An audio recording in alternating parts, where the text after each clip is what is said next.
Que Allah vous bénisse et vous accorde la paix. Je voudrais aujourd'hui répondre à une question extrêmement importante, une question qui touche le cœur de nombreuses femmes musulmanes à travers le monde. Une question qui suscite souvent de la confusion, parfois même de la souffrance silencieuse, parce que beaucoup de sœurs ignorent tout simplement leurs droits en islam. La question est la suivante. Quelles sont les raisons valables pour une femme de demander le divorce en islam ? Cette question mérite une réponse claire, honnête, fondée sur le Coran et la Sunna authentique, loin des idées reçues et des interprétations culturelles qui n'ont souvent rien à voir avec la véritable religion d'Allah.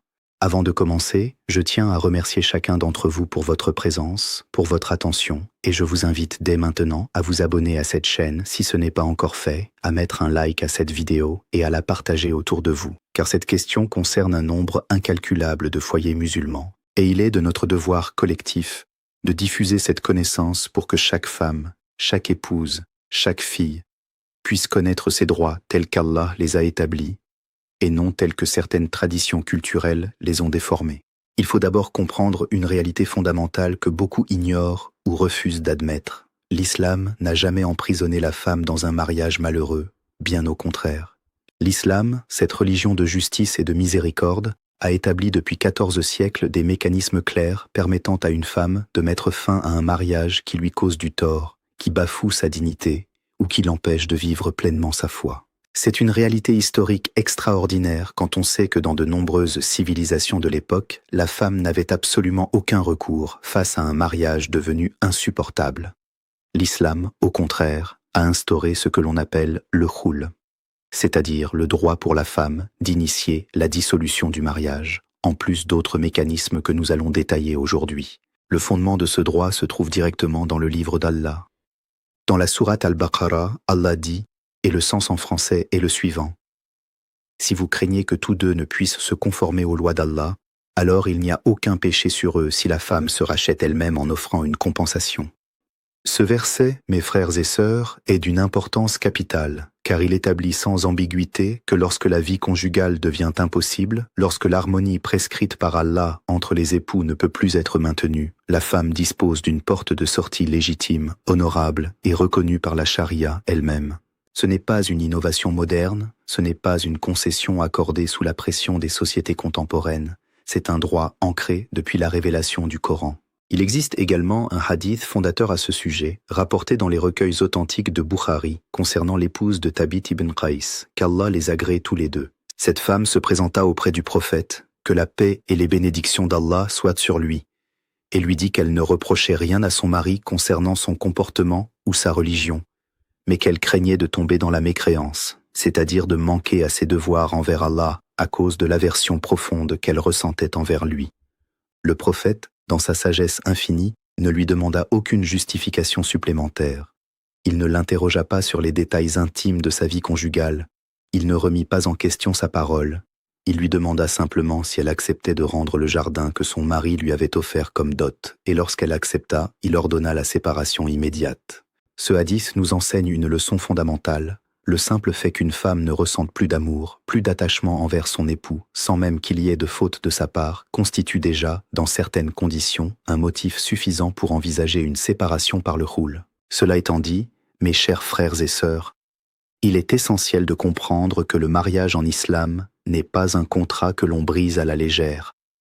Allah nous rappelle dans la sourate Ar-Rum que parmi ces signes figure le fait qu'il a créé pour nous, parmi nous-mêmes, des épouses, afin que nous trouvions auprès d'elles la tranquillité, et il a mis entre nous l'amour et la miséricorde. Le mariage est donc conçu comme un sanctuaire de paix, un lieu de sérénité, un partenariat sacré entre deux âmes qui s'engagent à se soutenir mutuellement dans l'adoration d'Allah et dans les épreuves de la vie. C'est pourquoi l'islam encourage fortement la patience, le dialogue, la médiation familiale, et l'effort de réconciliation avant d'envisager toute forme de séparation. Le prophète, que la paix soit sur lui, a dit que parmi les actes licites les plus détestés par Allah figure le divorce. Cela signifie que même si le divorce est permis, il reste une solution de dernier recours, à n'utiliser que lorsque toutes les autres voies ont été épuisées. Cependant, et c'est là tout l'équilibre magnifique de notre religion, L'islam ne demande jamais à la femme de sacrifier sa dignité, sa sécurité ou sa foi sur l'autel d'un mariage devenu toxique. Il existe des situations précises, des circonstances graves, où non seulement la femme a le droit de demander le divorce, mais où elle est même encouragée à le faire pour préserver son bien-être et sa relation avec Allah. Je vais maintenant détailler 7 raisons valables, solidement ancrées dans le Coran, la Sunna authentique et les explications des savants reconnus, qui justifient qu'une femme demande la dissolution de son mariage. La première raison valable est la maltraitance, qu'elle soit physique, verbale ou psychologique. Allah dit dans la sourate An-Nisa, « Et vivez avec elle en bons termes ». Ce commandement divin est on ne peut plus clair. Le mari a l'obligation de traiter son épouse avec bonté, respect et douceur. Le prophète, que la paix soit sur lui, a dit que les meilleurs d'entre les croyants sont ceux qui ont le meilleur comportement et qu'il est le meilleur d'entre eux envers ses épouses. Il a également dit, dans un hadith rapporté par Muslim, que nul homme noble n'humilie ses femmes et que seul un homme vil et méprisable le fait. Lorsqu'un mari frappe son épouse sans raison légitime, lorsqu'il l'insulte, la rabaisse, la terrorise psychologiquement ou exerce sur elle une quelconque forme de violence, il viole directement les commandements d'Allah et de son messager.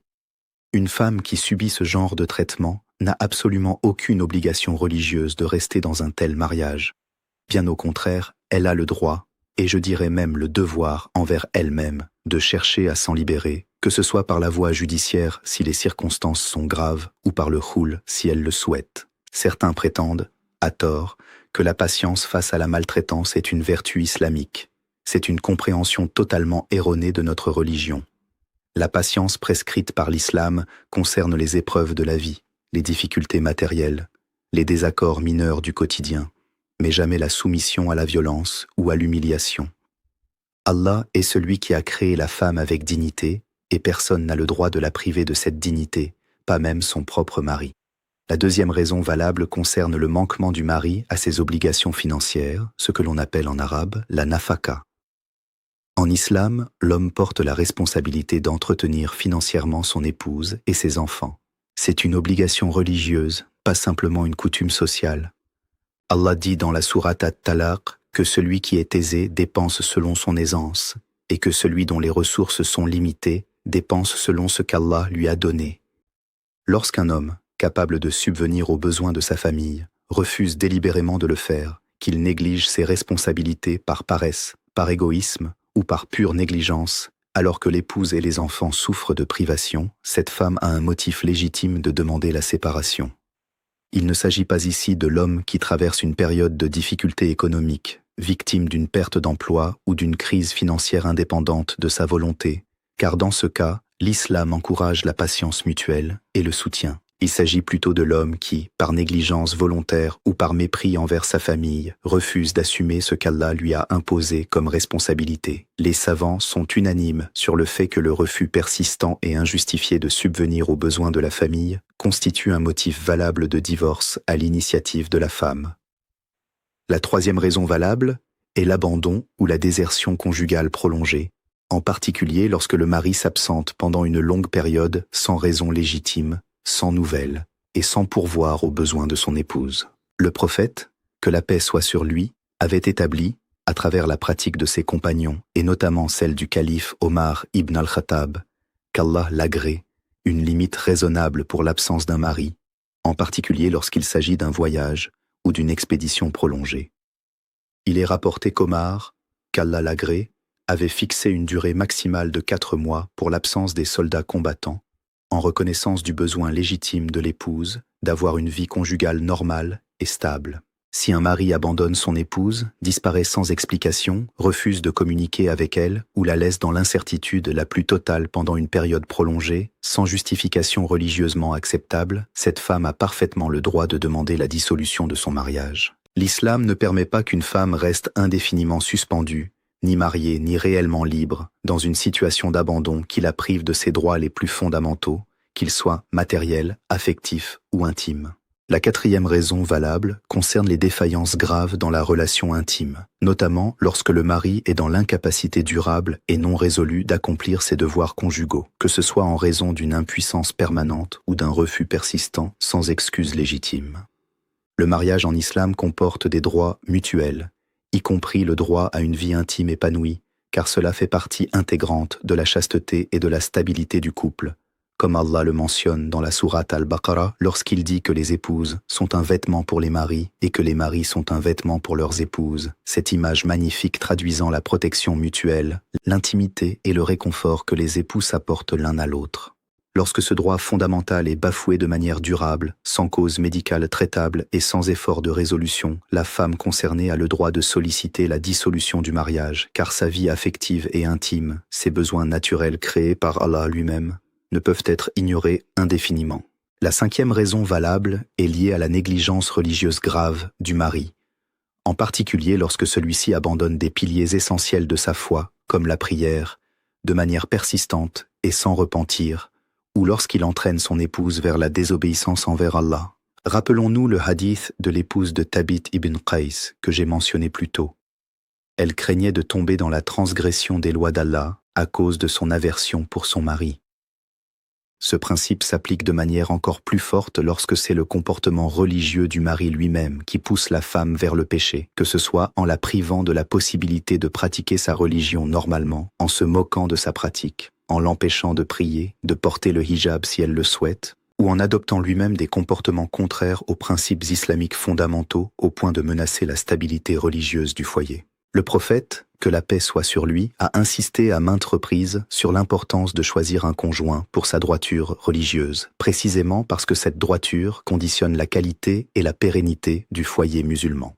Lorsque cette droiture disparaît de manière grave et persistante chez le mari, sans qu'il y ait de véritable volonté de changement malgré les conseils et les tentatives de réconciliation, la femme a un motif religieusement fondé de chercher à se séparer afin de préserver sa propre relation avec Allah, qui doit toujours primer sur toute considération mondaine.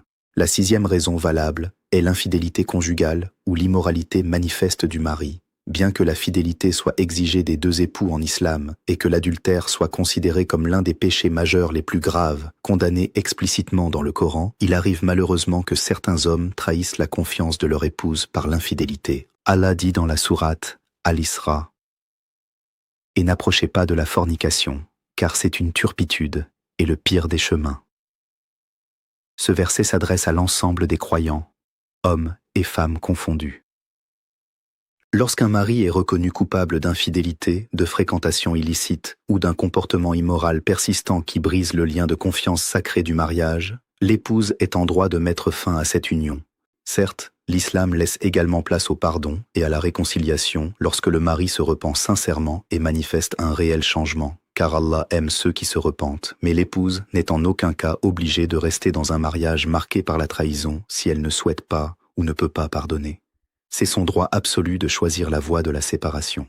La septième raison valable, plus générale mais tout aussi légitime, est l'incompatibilité profonde et persistante entre les époux, associée à une aversion sincère qui rend la vie conjugale insupportable pour la femme, même en l'absence de fautes clairement identifiables chez le mari. C'est précisément le cas évoqué dans le hadith de l'épouse de Thabit ibn Qais. Cette situation peut sembler surprenante pour certains, car nous vivons dans des sociétés où l'on pense parfois que seule une faute grave justifie une séparation.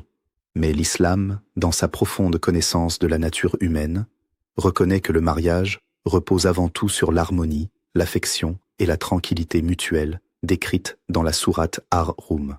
Lorsque cette harmonie est définitivement rompue, lorsque l'épouse ressent un rejet profond et sincère envers son mari au point de craindre de manquer à ses obligations envers lui et donc envers Allah, elle a le droit de demander le khoul en restituant généralement la dot ou une partie de celle-ci, comme cela est décrit dans le verset de la sourate Al-Baqarah que j'ai cité en introduction. Je voudrais maintenant insister sur un point extrêmement important, car je sais que certains esprits mal informés pourraient ne mal comprendre ce que je viens d'expliquer. Ces 7 raisons ne signifient absolument pas que l'islam encourage les femmes à divorcer à la moindre contrariété ou que le mariage doit être considéré comme un engagement fragile que l'on peut rompre au premier désaccord. Le prophète, que la paix soit sur lui, a mis en garde de manière très sérieuse contre les femmes qui demandent le divorce sans motif légitime, en disant, selon un hadith rapporté par Abu Daoud et at-Tirmidhi, que toute femme qui demande le divorce à son mari sans raison valable ne sentira même pas le parfum du paradis. Cette parole prophétique est extrêmement sérieuse et doit être méditée profondément par chaque sœur musulmane. Le mariage est un pacte solennel, une mitakan galizan comme le décrit le Coran dans la sourate An-Nisa, c'est-à-dire un engagement ferme et sacré, et il ne doit jamais être pris à la légère, ni par l'homme, ni par la femme. C'est pourquoi il est fondamental, avant d'envisager toute séparation, d'épuiser toutes les voies de dialogue et de réconciliation. Allah nous enseigne dans la sourate An-Nisa une méthode précise pour résoudre les conflits conjugaux.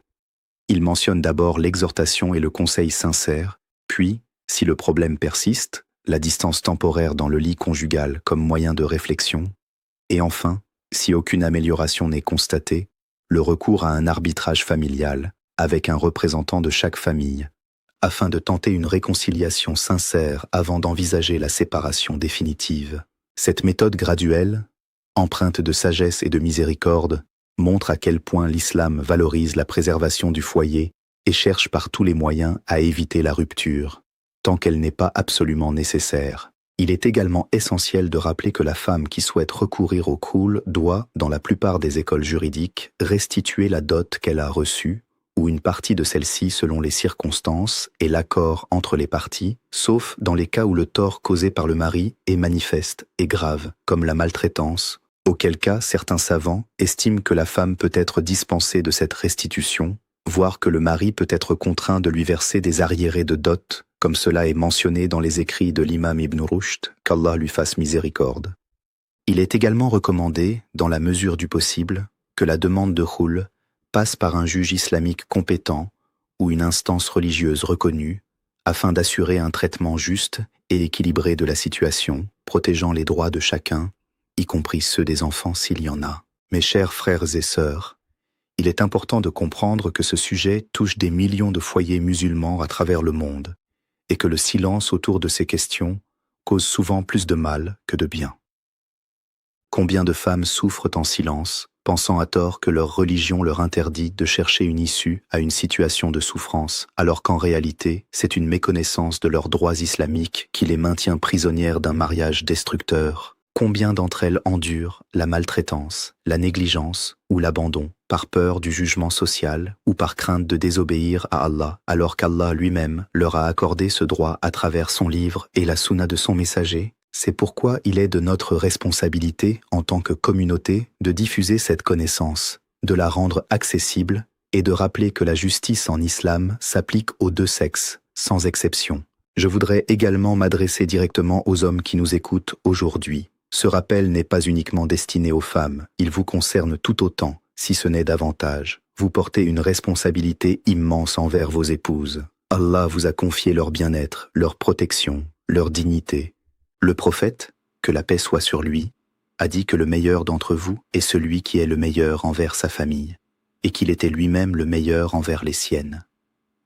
Ne prenez jamais ce rôle à la légère. Craignez Allah dans la manière dont vous traitez vos épouses, car au jour du jugement, chacun sera interrogé sur la manière dont il a exercé son autorité et ses responsabilités. Un mari qui néglige, maltraite ou trahit son épouse ne pourra pas prétendre avoir été un bon musulman, quelle que soit par ailleurs l'apparence de sa pratique religieuse extérieure. En guise de conclusion, mes frères et sœurs bien-aimés, retenons les enseignements essentiels de ce que nous avons abordé aujourd'hui. Le mariage en islam est un pacte sacré, fondé sur l'amour, la miséricorde et le respect mutuel, et il doit être préservé autant que possible à travers la patience, le dialogue et la réconciliation sincère. Mais lorsque ce mariage devient une source de tort, d'injustice ou d'éloignement d'Allah pour la femme, que ce soit à cause de la maltraitance, de la négligence financière, de l'abandon prolongé, des défaillances intimes graves, de la déviance religieuse du mari, de l'infidélité, ou d'une incompatibilité profonde et sincère mettant en péril sa droiture religieuse, l'islam lui accorde le droit clair et légitime de demander la dissolution de cette union à travers le khul ou par voie judiciaire selon les circonstances. Ce droit n'est ni une innovation moderne, ni une concession sous pression sociale. Il est ancré dans le Coran et la sunna authentique depuis les premiers temps de l'islam. Que chaque sœur qui nous écoute aujourd'hui sache qu'elle n'est jamais seule, que sa dignité est protégée par Allah lui-même, et que sa religion ne lui demande jamais de sacrifier son bien-être ou sa foi pour maintenir apparence d'un mariage brisé. Et que chaque frère qui nous écoute se rappelle de la lourde responsabilité qu'il porte envers son épouse, et qu'il craigne Allah dans chacune de ses paroles et de ses actes envers elle. Puisse Allah préserver nos foyers, renforcer les liens entre les époux fondés sur la piété et la miséricorde, et guider ceux qui traversent des épreuves conjugales vers la voie la plus juste et la plus proche de lui. Avant de nous quitter, je vous invite une dernière fois, si ce n'est pas encore fait, à vous abonner à cette chaîne afin de ne manquer aucun de nos prochains rappels, à mettre un like à cette vidéo si elle vous a été bénéfique, à la partager largement autour de vous, car la connaissance que nous venons de partager peut véritablement changer la vie de quelqu'un qui souffre en silence. Et je vous invite également à écrire Allah Akbar dans les commentaires en signe de reconnaissance envers notre Créateur. Qu'Allah vous bénisse, qu'il bénisse vos foyers et qu'il nous guide tous vers ce qui lui est le plus agréable. Qu'Allah vous garde et à très bientôt, Inch'Allah.